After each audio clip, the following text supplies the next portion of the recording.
Welcome to doctor Maithili's music therapy channel. இன்றைய பதிவிலையும் to enhance the efficacy of the brain என்ற தலைப்பில் சில செய்திகளை நம்ம பகிர்ந்துக்கலாம். சென்ற சில பதிவுகளாகவே இதுக்கு தொடர்புடைய செய்திகளை தான் நம்ம பார்த்துக்கிட்டு வரோம். அது சிறு பிள்ளையான இருந்தாலும், பள்ளிக்கூடம் போகிற பசங்களாக இருந்தாலும், ஸ்கூல் போகிறத நிறுத்திட்டு அடோலசன்ஸில் இருக்கிறாங்க அதுபோல் பிள்ளைங்களாக இருந்தாலும், ஹோம் மேக்கராக இருந்தாலும், இன்னும் வளர்ந்தவங்க 30-35 வயசு தாண்டினவங்களாக இருந்தாலும், இது எல்லாருக்குமே த எஃபிகசி ஆஃப் த பிரெயினை என்ஹான்ஸ் பண்ணணும். ஒரு நேரத்தில் அதனோட துடிப்பாக இருக்கணும், ஒரு திறமையான வேலைகளை செய்யணும் அப்படின்றத நம்ம மனசில் வாங்கிக்கிறோம். ஒரு 25 வயசுக்கு வந்த உடனே நமக்கு சில விஷயங்கள்லாம் நம்ம செய்யக்கூடாது அப்படின்றது நம்ம தெரிஞ்சுக்கணும், முக்கியமானது. அதே மாதிரி ஒரு 35 வயசு தாண்டிடுச்சு, அப்போ நம்ம என்ன செய்யக்கூடாது? அதுக்கப்புறம் சிறு பிள்ளைத்தனம் போல் ஒரு போட்டி போடுறது, ஒரு அனாவசியமான என்வி வெளியில் காட்டுறது, ஜெலஸாக ஒரு சில வார்த்தைகளை பேசுறது, அடா எனக்கு இது இல்லை அப்படின்னு நம்ம கேட்குறது, அப்படி அதெல்லாம் அந்த மாதிரி சின்ன சின்ன லோயர் லெவலில் எக்ஸ்ப்ரெஸ் பண்ணுற பிஹேவியர் எல்லாம் நம்ம அப்போ செய்யக்கூடாது. ஒரு 30 வயசு தாண்டிடுதுன்னு சொன்னாலே that means what it is exactly the cognitive ஆஸ்பெக்ட்ஸில் சில விஷயங்களை சொல்கிறோம். க்ரோத், டெவலப்மெண்ட், மெச்சூரிட்டி அப்படின்னு. க்ரோத்ன்றது என்ன? It is related to physical growth. டெவலப்மெண்ட்றது என்ன? நம்ம physical development, mental development, other activities related to ஒரு எபிலிட்டி டு எக்ஸிக்யூட் ஒர்க், அதெல்லாம் டெவலப்மெண்ட்டில் பார்த்துக்கலாம். அதாவது வளர்த்து புரியல. குளோபல் டெவலப்மெண்ட் வேறு, இண்டிவிஜுவலாக அது குட்டி குழந்தைகளுக்கே சொல்கிறோம் டெவலப்மெண்டல் டிலே அப்படின்னு. வளர்ச்சி இருக்கணும், வளர்ச்சிக்கு தகுந்தவன் இருக்கணும். ஆள் வளர்ந்தால் மட்டும் போகாது, உணர்ந்துக்கிற செய்திகள், மூளை எதெல்லாம் பர்சீவ் பண்ணுறது அதெல்லாமும் வளர்ந்துருக்கணும். க்ரோத், டெவலப்மெண்ட் ஆச்சு. மெச்சூரிட்டின்றது என்ன? நம்மளோட சிறப்பான குணங்கள் எப்படியெல்லாம் ஒரு 2 பேருக்கு நடுவில் நம்மளோட தனிப்பட்ட பழக்க வழக்கங்களை எப்படி நம்ம வெளியில் காட்டுறோம், அதில் எவ்வளோ சிறப்புத்தன்மை இருக்குது, அது ரிலேட்டடாக இருக்கிறது தான் மெச்சூரிட்டி. ஸோ அப்போ அந்த க்ரோத், டெவலப்மெண்ட், மெச்சூரிட்டி அப்படின்ற அந்த 3 வார்த்தையும் என்ன இருக்கணும்? 30 வயசு தாண்டிடுத்துனா ஒரு மாதிரி இருக்கணும், 35 வயசு தாண்டிடுத்துனா ஒரு நாள் நம்ம என்ன பண்ணக்கூடாது? ரொம்ப அளவில் என்ன நடக்கிறதோ அது நடக்கிறத பொறுமையாக பார்க்க தெரியணும். அப்புறம் we should be a passive spectator for many things. எல்லா விஷயங்களுக்கும் நம்ம பதில் சொல்லிட்டு இருக்க வேண்டிய அவசியம் இல்லை. ஒரு சில ஸ்டேஜ் ஆயிடுத்துன்னு சொன்னால் we can keep quiet. what is happening here? just be a passive spectator. என்ன நடக்கிறதோ அதை பொறுமையாக பார்த்துக்கிட்டுருங்க. அதே மாதிரி சில கேள்விகளுக்கெல்லாம் பதில் சொல்லணும் தான் நிச்சயமாக. ஆனால் எல்லா கேள்விகளுக்கும் ஜஸ்டிஃபை பண்ணணுன்ற அவசியமும் இல்லை. சில நேரத்தில் நம்ம அமைதியாக இருக்கலாம். அப்புறம் அடுத்தவங்களுக்கு என்ன இருக்குதுன்றதோட நம்மளை கம்பேர் பண்ணுறதை காட்டிலும் அது சரியானது விஷயம் இல்லை. Instead what exactly we should do? We should compare ourselves from the pre-post. இது ஒரு ரிசர்ச் மெத்தடாலஜிக்கு மாத்திரம் இந்த ப்ரீ போஸ்ட் யூஸ் ஆகும்னு நினைக்க முடியாது. டே டு டே ரொட்டீன்லையும் நம்மளுடைய அன்றாட வாழ்வில் நம்ம செய்யக்கூடிய விஷயங்களையும் நம்ம என்ன பண்ணலாம்? ப்ரீ போஸ்ட்டு கம்பேர் பண்ணிக்கலாம். 20 வயசு இருக்கும்பொழுது நம்மளுடைய எர்னிங்ஸ் என்ன, நம்ம என்ன படிச்சுக்கிட்டு இருந்தோம், how we are depend to our parents, எல்லாமே நம்மளுக்கு மனசில் வந்ததுன்னு சொன்னால் இப்போ 25 எப்படி இருக்கும், 30 எவ்வளோ தூரம் டெவலப் பண்ணிட்டோம், அதுக்கப்புறம் 35வது வயசில் ஹவு யூ ஆர் இண்டிபெண்ட் அப்படின்றத நம்ம தெரிஞ்சிக்க முடியும். அதனால் அதுபோல் ப்ரீ போஸ்ட் போல் நம்ம கம்பேர் பண்ணிக்கிட்டு, ப்ரீன்றது 20 வயசு 19வது வயசு முடியிச்சே டீனில் இருக்கும்போது எப்படி இருந்தோம்னு சொன்னால் 20, 25, 31, 35 அப்படின்னு சொன்னால் இந்த 4 ஸ்டேஜ்லேயும் how you are slowly progressing அப்படின்றத பார்க்கணும். அதாவது ஒரு 35 வயசு ஆனவுடனே இந்த மெச்சூரிட்டி லெவல் எப்படி இருக்குது அப்படின்னு. அதே மாதிரி பணம் சம்பாதிக்கிறது மட்டுமே லைஃப் இல்லை, குணங்களையும் சிறப்பான குணங்களையும் நம்ம என்ன பண்ணிக்கணும், வெளிக்காட்டுறது எப்படின்னு நம்ம தெரிஞ்சுக்கணும். நிறைய நேரத்தில் நம்ம அதுக்குள்ளே நம்ம என்ன பண்ணிக்கலாம், ஒரு மேரிட் லைஃப்குள்ளே இருக்கலாம், சில நேரத்தில் எல்லாம் பண்ணலாம். அப்படி என்ன பண்ணுறதா இருந்தாலும் ஒரு லேடின்னு வச்சுக்கோங்க, 35 இயர்ஸ் இருக்கிற ஒரு லேடியாக ஒரு உமன் அப்படின்னு சொன்னால் அவங்க எப்படி இருக்கணும்?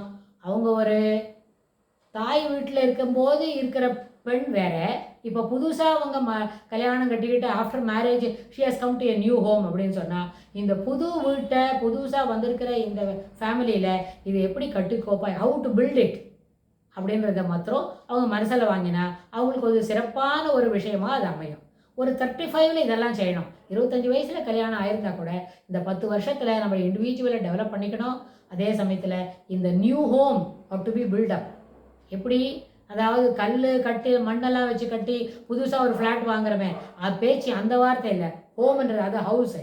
ஹோம் என்ன சொன்னால் அதுக்குள்ளே இருக்கிற அன்பு, பரிவு, பாசம், மரியாதை, கௌரவம், இது எல்லாமே சேர்ந்தது. All qualities should be put in together, ஒரே சாமானில் இது எல்லாத்தையும் போட்டு செய்கிற மாதிரி இது எல்லா விதமான குணாதிசயங்களோட we should learn to develop a new home. It is more important. பிறந்த வீட்டில் எவ்வளோ பணக்காரனாக இருந்தாலும், பணம் அதிகமாக இருந்தாலும், வசதி உள்ளவங்களாக இருந்தாலும், மனம் முடித்த பிறகு இந்த மனம் முடித்து வந்த வீட்டில் என்ன சிறப்பு இருக்குன்னு நம்ம பார்த்து அதுக்கு தொடர்புடையதாக நம்மளை வளர்த்துக்க வேண்டியது எல்லா பெண்களுக்கும் ஏற்புடைய ஒரு கருத்து. அது என்னாச்சு, இப்போ what we are exactly speaking, ஒரு 35 வயசுக்கு என்ன மெச்சூரிட்டி வந்திருக்கணும்னு, அதுக்கு தகுந்த மாதிரி நம்ம படிச்சுட்டு இருக்கோமா, நிறைய படிச்சிருக்கோமா, அதுக்கு தகுந்த மாதிரி நம்மளோட டெவலப்மெண்ட்டை இருக்கணும். டெவலப்மெண்ட் இருக்கும்பொழுது ஆட்டோமேட்டிக்காக it comes in to the third line as a maturity one. இந்த growth, டெவலப்மெண்ட், மெச்சூரிட்டி இது மூணுமே ஒரு காங்க்ருவன்ட். கணக்கு போடச்சே சமச்சீர் அளவு அப்படின்னு ஒன்று சொல்லுவோம். அதுபோல் அந்த சமச்சீராக ஒன்றுக்கொன்று தொடர்புடையதாக இருக்கணும். வளர்ச்சி மட்டும் இருக்குது, மூளை வளர்ச்சி இருக்குது இல்லவே இல்லை அப்படின்னாலும் அந்த ஒரு என்ன காம்பனண்ட்டை நம்ம ஏற்றுக்க முடியாது. உடம்பு வளர்ந்துருக்கு, மனமும் மூளையும் வளர்ந்துருக்கு, ஆனால் மெச்சூரிட்டியே இல்லை. என்ன highly we are behaving as a child அப்படின்னு சொன்னால் அந்த வளர்வும் என்ன பண்ண முடியாது, ஏற்றுக்கொள்ளக்கூடியது அல்ல. அதுக்கு தகுந்த மாதிரி மூணும் ஒரே சீராக வரணும்னா மெச்சூரிட்டியே இல்லாமல் ஒரு புது வீட்டில் நம்ம இருக்க முடியாது. மெச்சூரிட்டி வளர்த்துட்டா போகிறோம் அப்படின்னு நினச்சிட்டா பாக்கி எல்லாம் கூடவே தானே வரும். So every thing ought to be in line. ஒரு குரூவில் போகணும் என்று சொன்னால் நம்ம அதுக்கு தகுந்த மாதிரி positive things ought to be என்ன observed, ought to be learned அப்படின்னு. எல்லா பர்செப்ஷனுக்கும் ஒரு யாட்ஸ்டிக் வச்சுக்க முடியாது. ஒரு நேரத்தில் ஒருத்தருக்கு புரிகிற ஒரு விஷயம் அதே அளவில் நம்மளுக்கும் புரியுமா அப்படின்றது ஒரு கொஷின் மார்க் தான். Because there are individual differences in observing things, there are individual differences in grasping the event. அப்படி இருக்கும்பொழுது எல்லாருக்கும் ஒன்று போல புரியாது. இதனால தான் ஒரு வகுப்பில் ஒரு 35 பசங்க இருக்குது, ஆசிரியர் எல்லாருக்கும் ஒன்று போல தான் பாடம் சொல்கிறாங்க. ஆனால் எல்லா பசங்களும் கணக்கில் 100க்கு 100 மார்க் வாங்குறாங்களா? ஒரு தமிழ் லாங்குவேஜ்னு வச்சுக்கோங்க, அந்த லாங்குவேஜில் நிறைய மார்க் வாங்குறதா, இலக்கண பிழையெல்லாம் இல்லாமல் எழுதுகிறாங்களான்னு கேட்டால் அவன் அந்த டீச்சரை சிரிப்பாங்க, என்ன டாக்டர் அப்படி இல்லையா? அப்படி இருந்தால் எனக்கு ரொம்ப பெருமையாக இருக்குமே. 2-3 பசங்க தான் நல்லா படிக்குது, பாக்கியெல்லாம் சுமாராக படிக்குது, ஒரு 4-5 ரொம்ப விஷயங்களை மனசில் வாங்கவே மாட்டேங்குது அப்படின்னு அந்த தமிழ் ஆசிரியர் சொல்கிறது நம்ம காது கேட்கும் தான். ஏன்? அவங்களோட மெச்சூரிட்டி லெவலில் unable to grasp things when it is being given to them. அதுக்கப்புறம் படிக்கிறதுக்கு அவங்களுக்கு மனம் இல்லை, கொஞ்சம் சென்ஸ் ஆஃப் லேசினஸ், லெத்தார்ஜிக் அதெல்லாம் இருக்கிறதுனால அவங்களோட தொடர்ந்து அதுபோல் அவங்களோட எஃபர்ட்டை போட முடியல.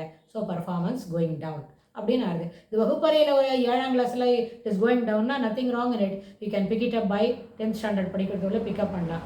லைஃப்னு வரும்போது 30 வயசு தாண்டிடுதுன்னு சொன்னால் எந்தெந்த பழக்க வழக்கம்லாம் நம்ம கற்றுக்கலையோ அது 50 வயசுக்குள்ளே கற்றுக்க முடியாதுன்றது என்ன ஒரு உறுதியான விஷயமாக நம்ம மனசுக்குள்ளே வாங்கிக்கணும். So every thing ought to be learnt in time, every thing ought to be expressed in time. ஒருத்தருக்கு இதுக்கு என்ன உதாரணம் சொல்லலாம்னா, ஒருத்தருக்கு ஒரு சுகவீனமாக இருக்கிறாங்க, உடம்பு சரியில்லை, அவங்களுக்கு மருந்து கொடுக்கணும் அப்படின்னா இப்போ உடம்பு சரியில்லை, இந்த நேரத்தில் நம்ம இந்த எபிசோடு பேசிக்கிட்டு இருக்கும்போது அவங்களுக்கு உடம்பு சரியில்லைன்னா இந்த எபிசோடை நிறுத்திட்டு அடுத்த 2 நிமிஷத்தில் அவங்களுக்கு மருந்து கொடுக்கணும். அதானே நியாயம், அதான் சரி.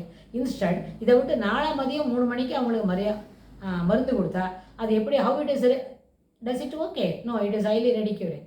ஏன்னு சொன்னால் சுகவீனம் என்ன சொன்னால் உடனே மருந்து கொடுக்கணும், அதுக்கு தேவையான கவனிப்பு உடனே you should attend on to the patient. அது எப்படி சரியோ அதுபோல் எப்போ நம்ம எந்த வயசில் எதெல்லாம் கற்றுக்கணுமோ அந்த நேரத்தில் அதை தவறு இல்லாமல் அதுக்கு ஒரு முயற்சி செய்து அந்த விஷயங்களை நம்ம தெரிஞ்சுக்கிறதுக்கு முயற்சி செய்யணும்னு சொல்லி இந்த பதிவை நம்ம நிறைவு செய்கிறோம். இதுக்கு தொடர்புடைய செய்திகளை வரப்போகிற பகுதிகளிலும் பார்க்கலாம். தேங்க்ஸ்.